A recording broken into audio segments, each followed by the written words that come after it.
Welcome everyone. This is the webinar of how to determine your unique diet. My name is Dr. Sam Shea. I wear many hats. I'm a health detective. That's the best way to describe what I do, combining multiple fields together. As an author, I've authored 2 ebooks, one called Ending Adrenal Fatigue, the Easy Breakfast Guide.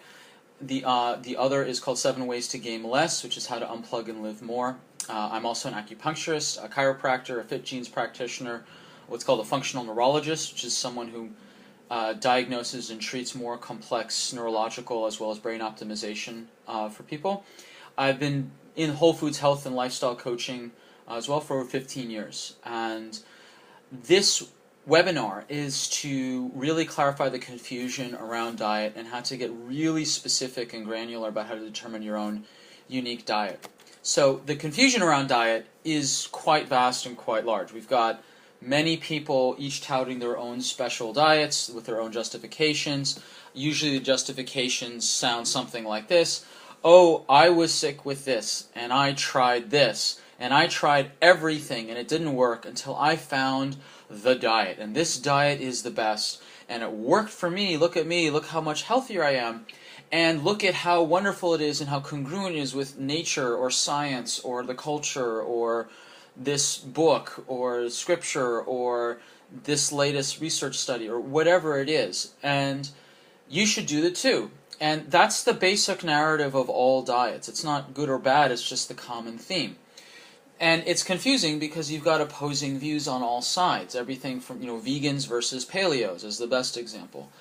So the confusion around diet is pretty widespread and you can say almost worldwide. And the problem is that when we try different diets, I know I have, and we still are struggling with blood sugar problems, or some people are dealing with weight management, or having still gut sensitivity, whether it's bloating or pain or inflammation or indigestion or IBS, or feeling like they're more allergic to more foods every year, or this really big phenomenon called gluten sensitivity or gliadin sensitivity that's come about especially in the past 50 years, or just constantly feeling inflamed.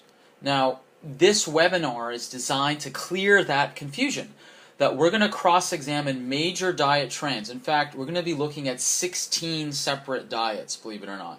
And by the end of this webinar, you will have a very clear basic understanding of comparing and understanding 16 major diets. And more importantly, besides understanding it, you'll be able to incorporate what you feel is the best strategy for you to determine your unique diet based on information and comparison, not just here's the magic diet for you and that's it. You're going to get a basis and a template for the next steps in your life for your diet. And more to set the baseline around diet is the first section is we're not going to actually talk about the specifics of what to eat, is we're going to actually address the controversy around diet head on. So we set the groundwork to understand why people get so emotional around food and why there's so much disagreement. And the reality is that there are 11 things, 11 separate narratives that come about when we talk about nutrition and diet. So people talk past each other. They're arguing over ingredients or specific food products or different styles of food or this and that. And a lot of people are arguing, but they may not be realizing that they're arguing from different angles. And this came from the second blog post I ever published, which was called Playing with Fire, Why Food and Nutrition Are Such Volatile Subjects. And having been through on the receiving as well as the delivering end of some pretty self-righteous diatribes on diet, I believe I've hopefully matured a bit past that. I wrote this article to kind of splice out, after a particularly difficult argument with a member of my family around diet, I decided to sit down and get the meta discussion out on paper so I can understand what was really going on. So the 11 narratives that people argue over is, number one is health, that how we choose food is based on the perceived benefit or harm to our health. Number two is just personal preference. Some people like, I don't want to eat that, I think it's gross, or I want to eat that because I like it. Socially, now how we dress in different social situations, we also eat differently in different social situations. If you're going out to, say, a business meeting versus a romantic dinner versus you're preparing breakfast for your kids or you're just out with your friends on a birthday party or whatever. How we eat varies based on the social setting we're in. The fourth one is cultural. So, for example, in the UK, peanut butter is perceived as very disgusting, where in the US it's considered, a fifth food group. So you've got different perceptions. The biggest one is actually around insects, believe it or not. The West is really the only culture that doesn't eat insects. Some people argue, well, shrimp are technically the insects of the sea, which is, I can understand that reasoning. But really, in non-Western cultures, insects are eaten. Certain cockroaches are eaten in South America, for example. To Westerners, that is gross, but to people in other parts of the world, that's food. There's nothing gross about it, it's just food. Now, what's interesting is that just on that note of insects, believe it or not, cricket protein powder is now becoming a big thing in the health and wellness space as a sustainable, super highly nutritious source of animal protein, and it's insect. And I even spoke with a vegan yesterday who was willing to consider eating cricket protein because, in her view, insects didn't have nervous systems, so they couldn't suffer in the same way that mammals did. So we're not going to go into debate of whether that's true or not. It's just interesting to see there's a cultural shift going on even around insects. Then there's political, like you eat, I don't know, I do not want to talk about politics, but what happens is that during the election years, you see food companies starting getting political with their advertisements, whether they're for a specific candidate or it's a specific issue, whether it's rights for certain individuals or a certain thing going on, that food companies will now weigh in with specific advertisements. If you look at the Oreo advertising over the past 5 years, and you'll know what I mean. Environmental, a lot of people pick certain food choices based on their understanding of how food affects or doesn't affect the environment. Religious, of course, that's probably the oldest method that people were picky about their food, whether it's the laws of kosher, the laws of halal, or if you go to the Jain traditions, where they restrict all meat to the point where the super orthodox Jains wear cloths in front of their faces to avoid inhaling insects by accident. Then you've got spiritual reasons, and that people eat the foods that they do. This is most loudly touted by certain vegan and vegetarian communities, that they feel that they are spiritually superior because that they don't eat meat. And then on the flip side of that, you've got the Native American peoples that before the Westerners, there was. I challenge any vegan and vegetarian to go toe to toe with a Hopi elder and see who's more spiritually evolved. But there's a tremendous amount of food choice based on one's understanding or belief system around what happens on the inside or in the supernatural. Then there's family choices. So our family eats this, whether it's on a specific holiday or or it's what we were raised on, things like that. Time is another narrative. I do not have the time, or I have the time. And this explains the rise of fast food, because as the world gets busier and faster and people have less and less time, and why that is, people have less and less time, and it doesn't take it's very hard for a single income to support a family anymore, and dealing with a very long complex of inflation and macroeconomics, which we were definitely not going into today's webinar. But time is a real issue, and time. I lived with a raw foodist for a while, and it seemed like a full-time job just to wash and chop vegetables for all hours of the day, and she was unable to do that because she had the time. And then there's the financial, which is how we pick our foods based on the money we have. And some people have declared certain food movements as nothing but a bourgeoisie exercise of people who have enough money to spare and who are just picking a diet because they like to feel like they're spending money on expensive foods, or they have the luxury of eating healthy because they could afford it. as if health was a luxury, not a necessity. And so there's any one of these 11 ways, narratives that people discuss around food, much less any one or much less in combination, is enough to create some pretty bad firefights between people. So I just want to call out these 11 base narratives that influence how we discuss. And if we understand these 11, then if we're ever in a discussion, particularly heated discussion with someone on diet, we can actually take a step back and listen to what their meta-narrative actually is. What are they actually discussing or concerned about? Is it the actual ingredient, or is it any of these 11 reasons behind the ingredients? My history in diet. Why am I qualified to talk about this? Several reasons. One is just my sheer clinical background in terms of studying multiple fields that have multiple dietary aspects to them. Like I'm an acupuncturist, so I've studied Chinese medicine, nutrition. I went to university in UC Santa Cruz, which is the birthplace of the organic movement and a hotbed of the vegan and vegetarian movement. I almost went to India to study Ayurveda, so I went to very big into Ayurvedic nutrition at one point. And I've looked at paleo and Weston A. Price, and I was raised actually on the SAD, the Standard American Diet, junk food, fast food, Campbell's soup, ramen noodles. And my parents didn't really know any better because they were both medical doctors. They just didn't know any better because that's what they were taught, and they thought that the standard high-carb, high-dairy, low-fat diet was the best thing for me. Fortunately, it turned out it was the worst thing for me that I could have had, but they were doing it because that's what they understood to do.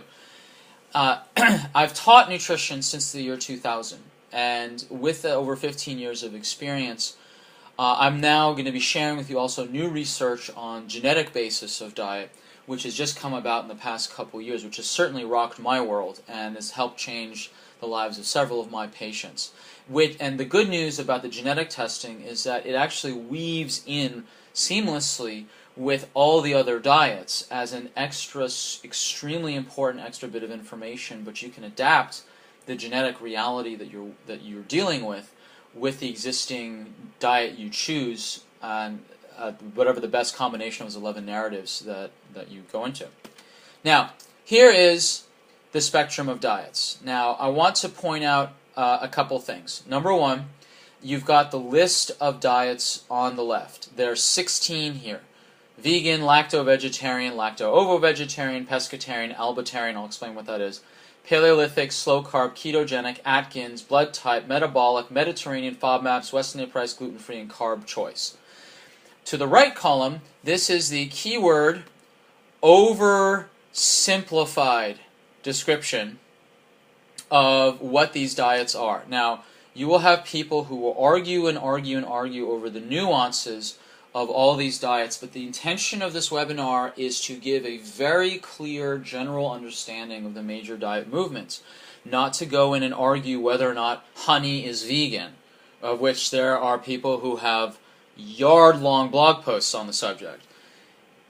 It's to give an overview, and I think the overview is more valuable than going just deep into one. So we got veganism. Veganism is no animal products. Lacto-vegetarian, and this is milk only, so it's everything vegans do except they add milk. Lacto-ovo is everything vegans and lacto-vegetarians do except they also add eggs. Pescatarian is everything that lacto-ovo-vegetarians, lacto-vegetarians, and vegans do except they also add fish. And albitarians, this is everything that the pescatarians do, plus they add white meat. Now, albitarian's not a real diet, it's one I made up because I've met many people who eat animal products except no red meat. So alba is Greek Latin, I forget, for white. So I made albitarian to make a clear distinction for people that do not eat red meat but will eat other things. Then we have paleo. Now paleo is a very big movement right now in the world. And this is about the premise of hunter-gatherer times, where there was pre-agriculture, means no dairy, no grains. And the reality is that Paleolithic is about hunter-gatherers, and the progression went hunter-gatherer, where there was no grains, no dairy, to domestication of dogs, which then led to easier hunting, because dogs are good at trapping big game, but pretty bad at killing big game, whereas humans are pretty bad at trapping big game, but excellent at killing big game with like spears and arrows and stuff. So these human dog super packs went around and were able to symbiotically live quite much better together. Then there became nomadic tribes, where nomads, they were bringing their herd animals, sheep, goats, etc., sheep and goat, and you're able to milk your calories. And this is where dairy was such a alluring prospect of calories, because you could milk your calories instead of trying to hunt after your calories, who could fight back with hooves, horns, and teeth. Then later on, it became about establishing territories and growing your calories, and this is where the agricultural revolution started. Now, Paleolithic, the premise is that we were healthier in our 200,000 to 2 million year evolutionary period, well before the advent of domestication, grains, and dairy. And the general theme of Paleolithic diet is it was meat, fat, vegetables, fruits, honey, and organ meats. There wasn't grains, wasn't dairy, and there wasn't any processed refined carbohydrates. The best they got was tubers and honey and fruit. And the Paleolithic diet is not so much about macronutrient profiles, like how many carbs versus fats versus proteins. It's more about food choices. And there's a lot of people going back to paleo because they experience a tremendous benefit from it. Again, it's the same narrative as a vegan would say. I tried all this, then I tried this diet, and I feel so much better. Look at me, and I have all the evidence and cultural and social and religious and spiritual and everything else narratives to support me in my choice. And the reality, again, is that every diet has their own version of those 11 narratives. Slow carb is a bit different. Slow carb was popularized by Tim Ferriss in his book, The 4-Hour Body, as a much easier, much more practical, and saner way to lose weight slowly. And the bullet point understanding of slow carb is it's paleo plus beans. It's not paleo plus grains, it's paleo plus beans, because beans are more of a protein mixture than just straight carbs than that grains are. Ketogenic is a bit like paleo, except it's very stringent on its macronutrient profile. Macronutrients, again, the big nutrients, protein, carbs, and fats. I'm not talking about vitamin B or vitamin A or vitamin C. I'm talking the big macronutrients are where you get your energy. Protein, carb, and fats, those all give energy, not necessarily the nutrition to run everything. They give the calories, not the nutrition. Now, some nutritionists would balk at that thing. I'm saying protein, carbs, and fat aren't nutrition. It is nutrition, but it's specific for energy, as opposed to nutrients.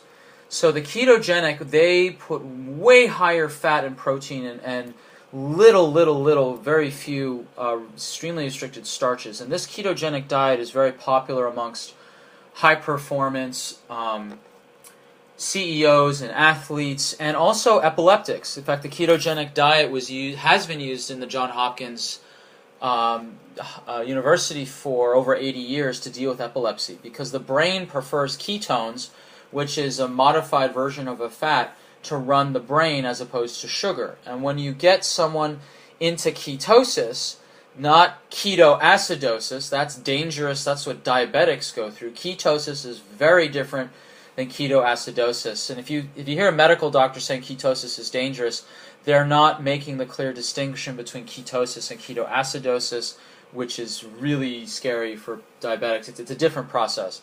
And you can just look up Dr. Google and see the difference between ketosis and ketoacidosis. But anyway, when you get an epileptic in the state of ketosis, a huge number of them respond by stopping their epilepsy because the blood sugar levels are now stable.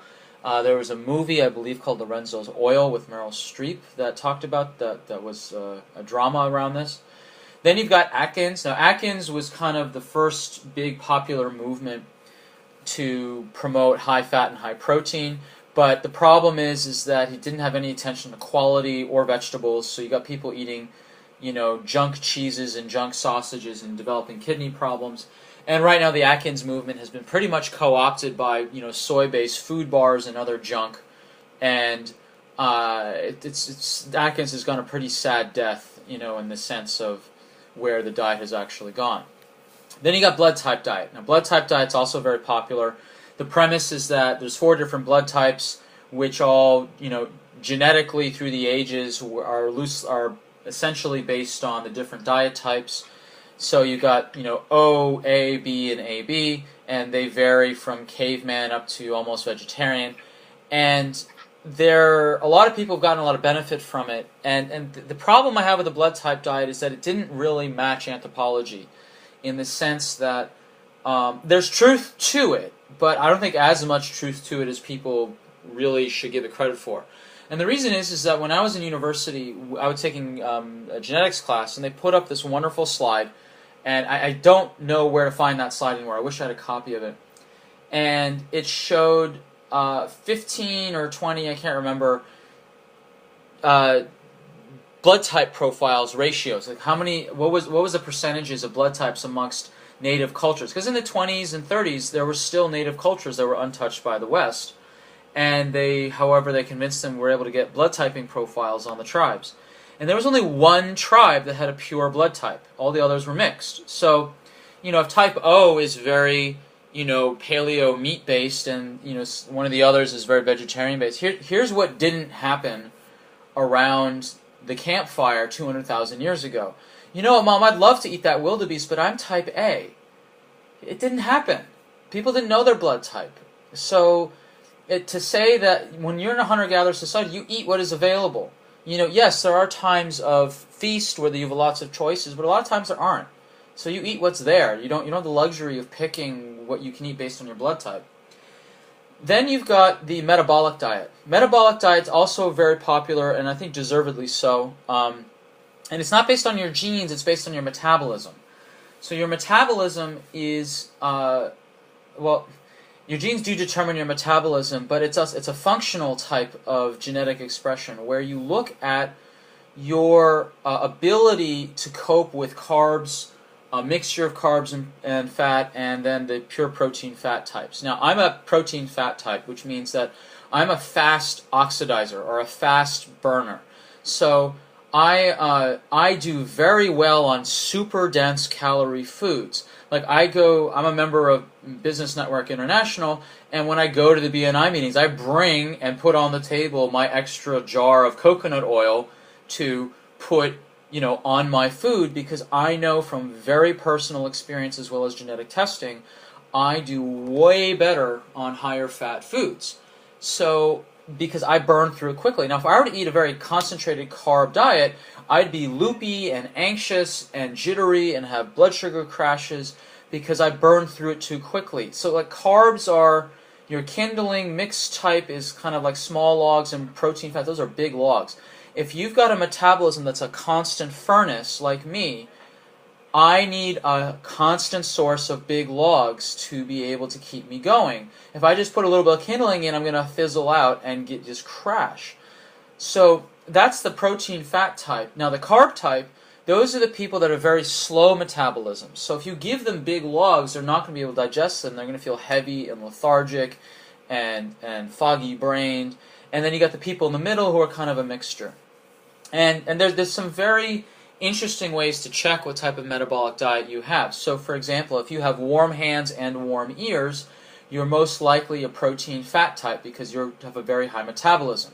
If you're a mixed type, you have warm hands and cold ears. If you're a carb type, you have cold hands and cold ears. And I'm sure some of you are reaching for your ears as we speak on this, which is fine, and you should do it. You should have a play. So that's the metabolic type diet. Now, every single one of these has lots of books on them. No one has a book on Albertarianism because I made it up. But if you want to know more about these diets, now you know the words to go look them up. Mediterranean diet is very interesting. So Mediterranean diet, here's what the Mediterranean diet is not. It is not, let's eat lots and lots of pasta and lots of olive oil and drink lots of wine because it's Mediterranean. No, that's nonsense. That is garbage. The true Mediterranean diet is post-World War II Crete. That's what you should look up. That was, they walked down to the wharfs, fished themselves, or bought fish, walked back up to their little veggie garden, grew a little bit of grew some olives, got olive oil from their neighbors, had their goat, which they milked for a little bit of dairy, had a bit of wine, had a bit of grains. It was very much a mixed type diet. And it's why my suspicion as to why the Mediterranean diet is so popular, because if you're a mixed type, Mediterranean diet is great. If you're a carb type, it's just kind of it's just kind of right to the right of you, and you're not going to be ideal on it, but you're going to be okay, as opposed to being on a protein-fat type diet. And conversely, if you're a protein-fat type and you eat a mixed diet, if you eat a Mediterranean diet, you're more on the mixed side of the spectrum. It's not going to be ideal, but you're not going to collapse like you would under a carb-type diet. So I think this is why Mediterranean diet is so helpful for a wide swath of the population, because it's great for the people in the middle and not terribly damaging for the people on either end. Then you've got the FODMAPs diet, which stands for, a lot of these words you can't even fit in a single Scrabble board, layout. Fermentable oligosaccharides, disaccharides, monosaccharides, and polyols. And this is, the premise of this is people who have severe digestive distress, also known as SIBO, small intestine bacterial overgrowth, where basically the bacteria in your gut have become imbalanced. And what that means is that this FODMAPs diet, where they're going to starve out and wipe the slate clean and kill all bacteria in the gut, all of them, good and bad, and then start over. So you don't eat anything that has fiber, you don't eat anything that has bacteria, you don't do anything except starve them out, kill them off, and then you heal the gut with lots of bone broth and gelatin and bone stock, and then you reseed the bacteria back in the good bacteria. So that's FODMAPs. Even here in Wellington, there's a FODMAPs-based restaurant cafe, believe it or not. Then you've got Weston A. Price. Now, to me, if you're going to study, and I mean really study a diet, the only diet you should truly study is Weston A. Price, because every single other diet claims Weston A. Price as their basis. Okay, Weston A. Price is the single most important dietary study on the planet in all of human history.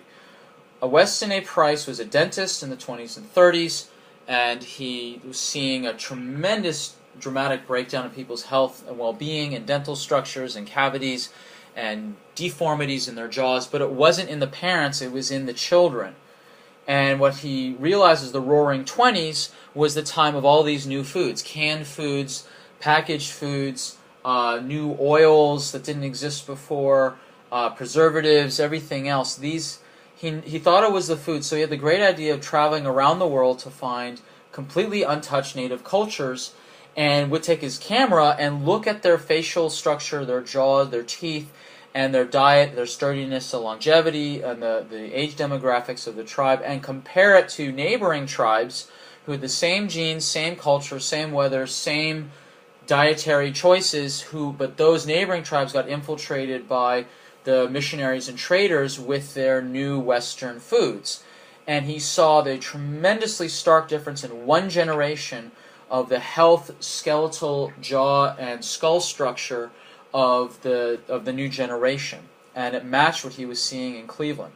So what he saw, and he compared Eskimo, Aboriginal, Maori, Fiji, Peruvian, Amazon, many African tribes, isolated Irish, isolated Swiss, Seminole Indians, and several others. And these are very widely varying cultures, climates, belief systems, food choices, and what he found, what was common amongst all of them.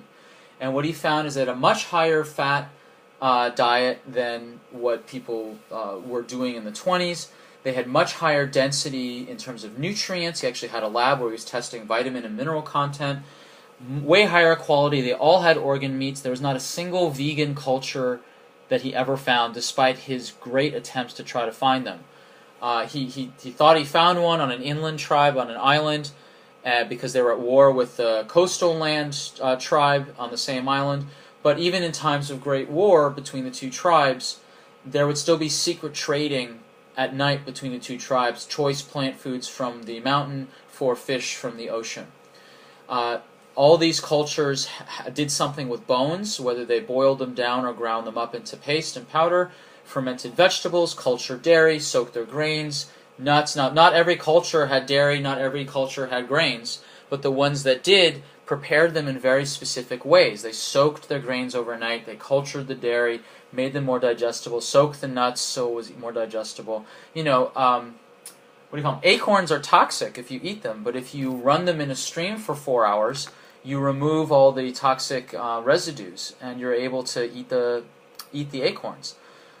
These cultures had high enzyme foods, like fermented foods. They all had some raw meat of some form. Closest we have in the West is raw oysters, or ceviche, or steak tartare. They all consume salt, and they all went to great lengths to prepare for the next generations. So that's Weston A. Price in a nutshell. Now, normally when I lecture on Weston A. Price, it's a 2-hour presentation because I go into detail into what the specific tribes ate what foods and the practical implementations of what they recommend. But Weston A. Price is really the person that almost everyone eventually falls back on to study, whether it's to learn about fermented foods, or gelatin broths, or culturing dairy, or about salt, or preparing the next generations to have babies, or about quality of foods, or organ meats. All these things came from Weston A. Price. So I urge you to look that up and learn about what he studied.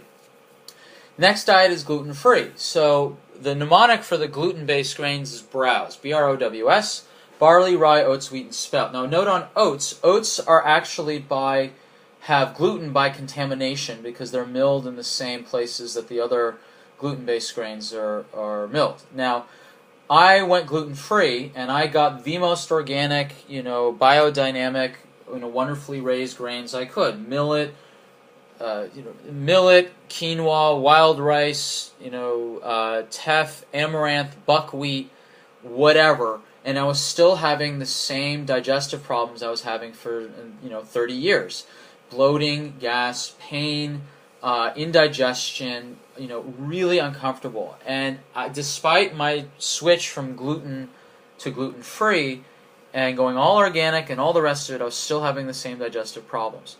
Then I discovered CarbChoice. CarbChoice, this is the diet this is the genetic test that determines how safe it is for you to digest starch. And this has massive implications for everyone. If you understand your ability, if you understand your genetics, then you can tailor any of the other 15 diets more specifically to match your health needs. So we have diets. We have all these 15 diets plus CarbChoice. This is the first time we've been able to genetically test for diet. The closest we had before was blood typing, where it was just kind of guesswork based on a synergy of multiple genes that came in to form your blood type. But now we can actually specifically test. Now, the revolution of personalized medicine is here, and it's in genetic testing. Because once you understand your genes, then you can know specifically what you need to do for the rest of your life. There's no more guesswork. Now, genetic testing is so important that I've devoted a huge part of my practice to it. And I say just test and stop guessing. If I had known the results of my CarbChoice test 30 years ago, it would have saved me tens of thousands of dollars and hours of grief. I have gone through just so many tests, so many clinicians, so many supplements, so many enzymes and probiotics and all this other stuff to try to deal with my digestion. And it turns out that I wasn't gluten intolerant, I was starch intolerant. So by starch intolerant, I couldn't digest starches properly. We're going to go into it a bit more, but if I had known that 30 years ago, my life would have been so much easier. Now, genetics is not just about genetics. It's about how your genes interact with your lifestyle, your nutrition, and your exercise. All of them influence each other. We have this term nutrigenomics, which is about the interaction of how our lifestyle, diet, nutrition, exercise, etc., influences how our genes express. Now, our genes are not our destiny. We can't change them, but we can compensate for them by making the right nutritional, exercise, and lifestyle choices. Then we've got this term nutrigenetics. So you got nutrigenetics, which is how my genes determine how I respond to nutrition, exercise, and lifestyle, whereas nutrigenomics is how my nutrition, exercise, and lifestyle change how my genes express. So it's actually, there's a feedback mechanism.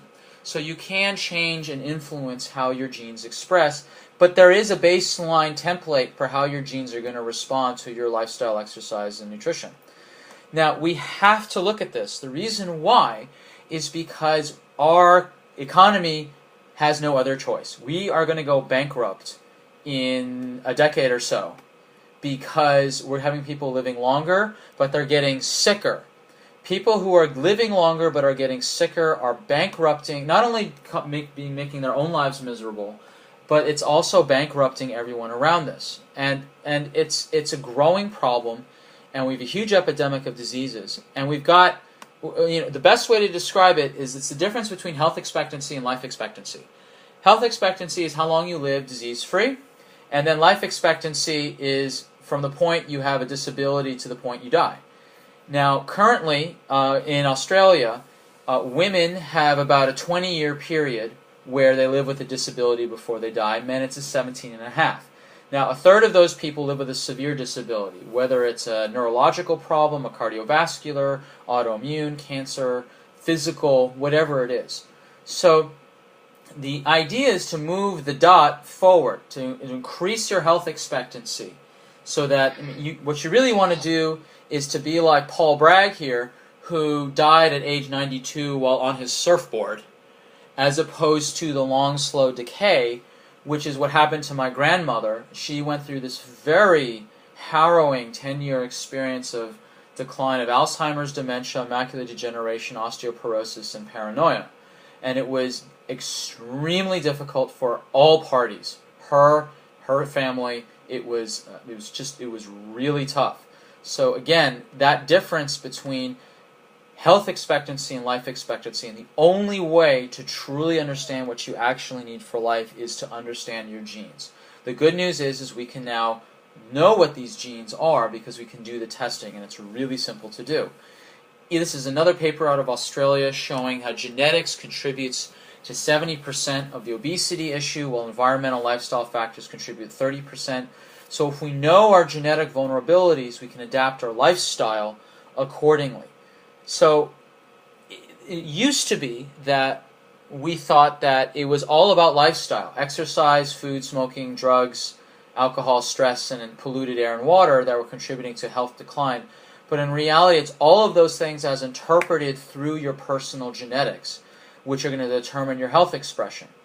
So we can modify our genes. And we're not only bringing our appetite to the dinner table, but also our genes, because our genes, they're like a dimmer switch. And if you can get that concept that your genes are not your destiny, but they can be dialed up or dialed down, then genetic testing is a message of hope. It's not a message of bad luck, where you go. There's other genetic testing companies out there that I think are a bit unscrupulous and irresponsible, where they just say, oh, you have the BRCA2 gene, tough luck, go make sure you get those chopped off, like Angelina. And that 23andMe company, they're only 95% accurate according to their own studies. So that's a 1 in 20 false positive, which means 1 in 20 women are going to get chopped unnecessarily. Now, the Fitgenes company that I deal with, they have a much more responsible approach, where their results are organized not by disease, where you have this gene, therefore you're going to get this disease, tough luck. It's organized by drivers. Inflammation, free radical damage, how well you can deal with it, your ability to detox in your liver, your receptors for vitamin D, B12 status, your cardiovascular health, integrity of your blood vessels, and fat metabolism. And this CarbChoice profile, where you can learn how safely you can digest starch. Every single gene they test for, they only test for it if they can prove, based on massive research on the articles and in the literature, that you can change the expression of these genes. So there's no message of despair when you get a report back. Every single gene can be modified through lifestyle and nutrition. The main one we're going to focus on today is this CarbChoice test, or testing what's called the AMY1 gene. AMY1 stands for amylase. Amylase is the enzyme that breaks down edible starch, carbohydrates. So this is not the same thing as broccoli. Broccoli is fiber. It's inedible starch. It's the stuff that bacteria break down, not your stomach and enzymes, not your pancreatic enzymes and your amylase enzymes break down for energy. So this is, what is edible starch? This is grains. This is potato. This is kumara. This is pumpkin. This is tapioca. This is buckwheat. This is everything from bread, pasta, all the grains, millet, amaranth, teff, quinoa, buckwheat, barley, rye, oats, wheat, spelt, etc., rice. This is what we're talking about. And so if you have a low carb tolerance, meaning that you only have 1 to 4 copies of this gene, you can't make enough of the enzyme to break down a high-carb meal. If you've got 5 to 8 copies, I'll give you another visual. Think of them like Pac-Man. If you've got a 2, which is what I am, if I have a copy number of 2, if I only have 2 copies of my AMY1 gene, I can't break down carbohydrates and starch fast enough. So, if I have a 9+, I can whiz through carbohydrates quite easily with no problem. Now, what is the problem of not being able to break down starch fast enough? Well, the answer explains why I had such digestive problems for about 3 decades. If you can't break down edible starches, like the corn, wheat, millet, teff, potatoes, anything, if you can't break it down fast enough, the remaining starches that are undigested become, this is the key phrase, inflammatory and irritating to the intestinal tract, which explains the bloating, the indigestion, the gas, the pain, the embarrassment, and the inflammation. That is the key. That is the takeaway. That is the key. So once I got my copy number back, once I got my test results back, I changed my diet. I cut out all starches except for coumarin pumpkin, and there's a report that you get with the CarbChoice profile that explains what foods are okay and what foods aren't okay. Coumarin and potato are okay in low amounts because they're higher in fiber, not so high in edible starch like potato. Once I vastly restricted my starches, I basically am off all grains at this point. Corn, millet, wheat. Combined millet and wheat and sounded like meat. That's funny. Corn, millet, wheat, amaranth, hemp, buckwheat, tapioca. I even had to take out my paleo bread, my wonderful, beloved, crunchy, amazing paleo bread, which was based on linseed, almond flour, and the key one, tapioca flour, super high in carbs. So what happened was that once I cut out all the big starches, my digestion cleared up in a week, and it's never been this good in my whole life. I've never had as better digestion in my whole life once I cut out the carbs, based on my genes.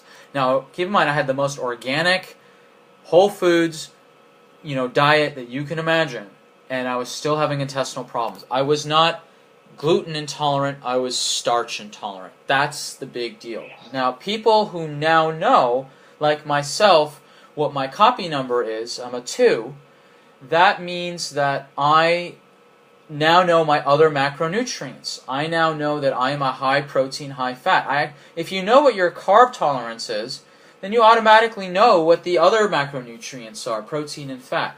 This test has been one of the single most valuable tests I've ever done on myself and on my patients in my whole life. This test, when I show this to patients, the results, I get, first there's a bit of oh no, but then once that washes over, because usually people are very attached to their carbs, they say, okay, I get it. I can't argue anymore. This confirms what I've suspected. I'm going to change. And when they change, their digestion is miles better, their energy is better, they're so much happier, and they miss the carbs. I miss carbs. I miss bread so much. I miss it. And I know how damaging it is to me when I eat it, even if it's paleo bread. This is also the only test for any guys on the line. My apologies. Just got a message in the thing. If someone can mute their mic, real quick, just if people can mute their mic, it's the little mic symbol there.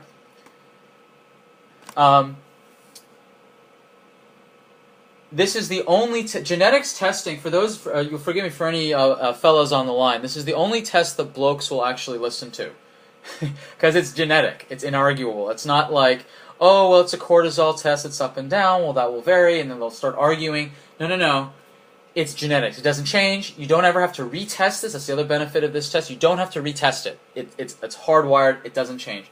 So fellas in line, I apologize for calling you blokes, but I'm just telling you what my clinical experience is. And ladies, if you're on the line, if you've got a man in your life, whether it's your partner, your husband, or it's your stubborn brother, or it's your father, or your son, or whatever, and they don't want to talk to you about diet and they're just digging in their heels, have them take this test, because this is inarguable. completely inarguable, and they will listen. It's the only test I've ever found. Genetic testing is the only thing that has ever worked to reach them. So this is CarbChoice. Now, any questions on the genetic testing at this point? You can either write them in or speak into your mic.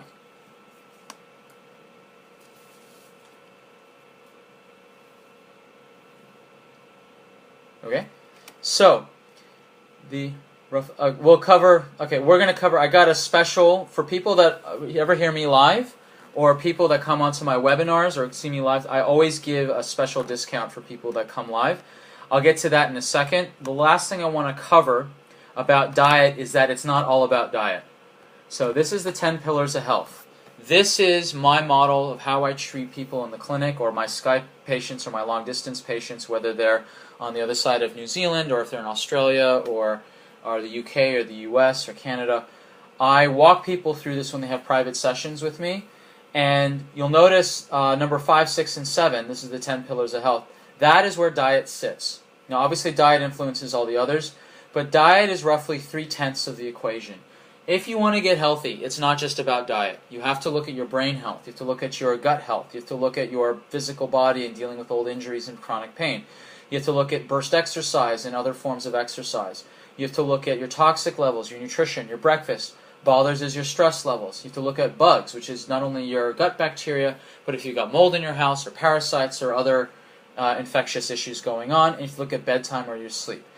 You cannot separate diet as a single magic bullet, and that is the danger of a lot of these fad diets, where people only look at diets to the exclusion of exercise, bowel health, infections, stress, and sleep, okay, or brain health. So it's really important that we don't lose context, that nutrition is a piece, a big piece, but it is not the only piece. And if you have tried diets and nothing has really changed to your satisfaction, or you've plateaued, you should really strongly consider getting professional coaching from a seasoned clinician to look at the other aspects of your health to see what you need to do, because it ain't all about diet. Now, as a gift to you, for people that come on to my webinars or see me live, I give discounts. I always do this. I've always done this because I want to honor those that took the time to listen and to hear how they can help improve their life, to show more commitment to getting better. So my gift to you is I offer not only my free ebook called Ending Adrenal Fatigue, and if you want that, all you have to do is you go to my website, drsamshea.com. You can just type it in here. And what you do is you just put your name and email, and you will get this ebook plus a shopping list, plus a 7-point summary of the book, plus you'll get some video training on how to help deal with fatigue if people are struggling with that. The next thing you'll get is a discount on the CarbChoice test to determine if you're low, moderate, or high carb tolerance. I give 20% off. Normally the cost is $600, but I give 20% off, so it's down to $480 New Zealand. This $480 includes not only the test being sent to you, it's just a simple cheek swab. You don't have to pee in a cup or poop in a cup or pull out a hair or go get a blood drawn or anything like that. It's like CSI. You just rub the cheek swab firmly inside your cheek. There's instructions there with the test as well. It includes a copy of the report. Now the report, I'll show you what my report looks like. My report is like this. It's a 14-page report, and I review this and go over this with you, and we review what is the meaning of the AMY1 test according to you. It includes foods and diet, the food choices, explaining fruit, what's good, what's not so good, etc. And it's a report, and what we'll do is we go over that in the 30-minute personal follow-up over the phone, over Skype audio. Now for people outside New Zealand, there's the $20 New Zealand shipping added to send you the kit. And you'll also need to send that completed kit to Australia once it's finished.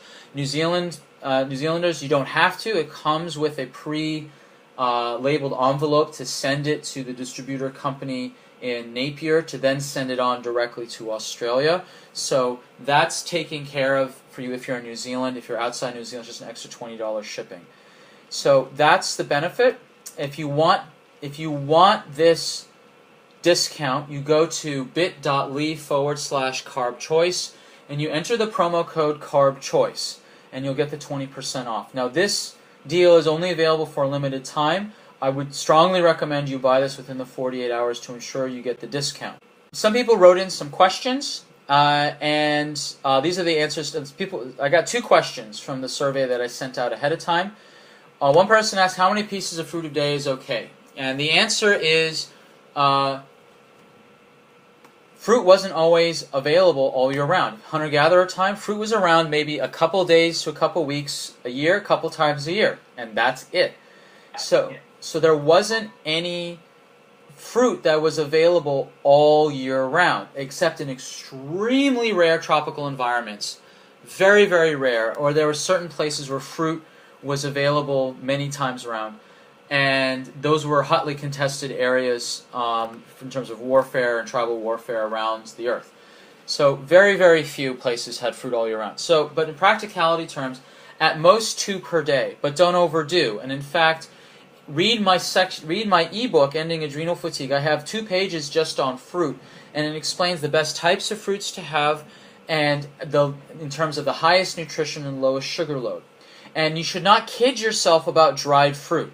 Dried fruit is more concentrated than fresh fruit. Don't eat more dried fruit equivalent than you would of fresh fruit. So people can rock through 10 halves of a dried peach. Just eat dried peaches, 10 of them in a row. But are you going to eat, those are roughly half peaches, are you going to eat 5 peaches right in a row? Probably not, but that's how much concentrated fruit sugar you just ate. So don't kid yourself on dried fruit. The other thing the question I got was how to maintain weight without cravings. And this is to, number 1, get your carb choice test done. And this is done to control your blood sugar, because if you know your metabolism based on your genes, you're going to do so much better on your ability to control cravings. The other thing to do is to look at the 10 pillars of health. That sometimes it's not about the food that's causing the cravings, but sleep deprivation and stress. So it's not always food that's triggering cravings. Diet alone is not going to get you out of cravings. And that's why I made an entire online course called the Flourish Out of Addiction course.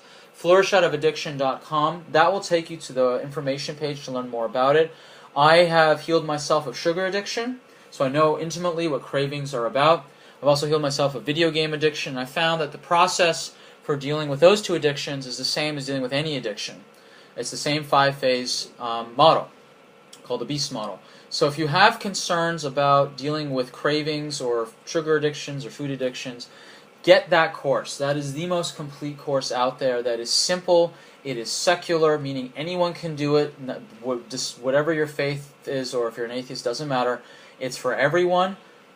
This model is absolutely bulletproof, and that's not from me. That's from Alcoholics Anonymous people and Narcanon people who looked at it and said this is the best model they've ever seen to treat addiction. It's simple, successful, and it's straightforward. I highly recommend you have a look at it. All right, so any last questions? I would very strongly recommend, if you are considering getting the Carb Choice test, please do it, because it will absolutely change your dietary life forever. Okay, this is the one test. It's not like hormone testing or allergies, which can change. This is genetic.